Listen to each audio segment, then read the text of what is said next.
बोईसरचे आमदार विलास तरे यांनी सुरू असलेल्या अधिवेशनात तारांकित प्रश्नाद्वारे वसई-विरार महानगरपालिका क्षेत्रातील अंमली पदार्थांच्या वाढत्या विक्रीचा गंभीर मुद्दा उपस्थित केला। या प्रकरणात पोलीस यंत्रणेच्या कार्यपद्धतीवरही त्यांनी थेट सवाल उपस्थित करत गंभीर आरोप केले। आमदार तरे यांनी सांगितले की त्यांच्या मतदारसंघातील पेल्हार पोलीस स्टेशन हद्दीच्या जवळच काही महिन्यांपूर्वी तब्बल 11 कोटी रुपयांच्या अंमली पदार्थ साठा जप्त करण्यात आला होता।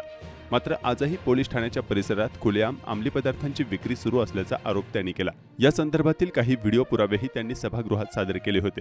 तसेच पानटपऱ्या आणि छोट्या किराणा दुकानांमधून अंमली पदार्थांची विक्री होत असून त्यासाठी काही पोलीस कर्मचारी हप्ते घेत असल्याचा गंभीर आरोप आमदार तरे यांनी केला।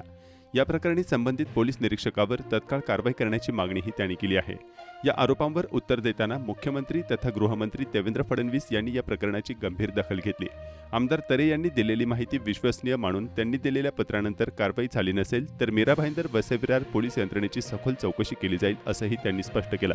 तसेच या प्रकरणात जो कोणी अधिकारी दोषी आढळेल त्याच्यावर कठोर कारवाई करण्यात येईल असा इशाराही मुख्यमंत्र्यांनी दिला। आमदार तरे यांनी सादर केलेल्या नव्या माहितीची तत्काळ चौकशी करण्याचे आदेश देण्यात आल्याची माहितीही त्यांनी सभागृहात दिली। आता पोलीस प्रशासनाकडून नेमकी कोणती कारवाई होते याकडे सर्वांचे लक्ष लागले आहे।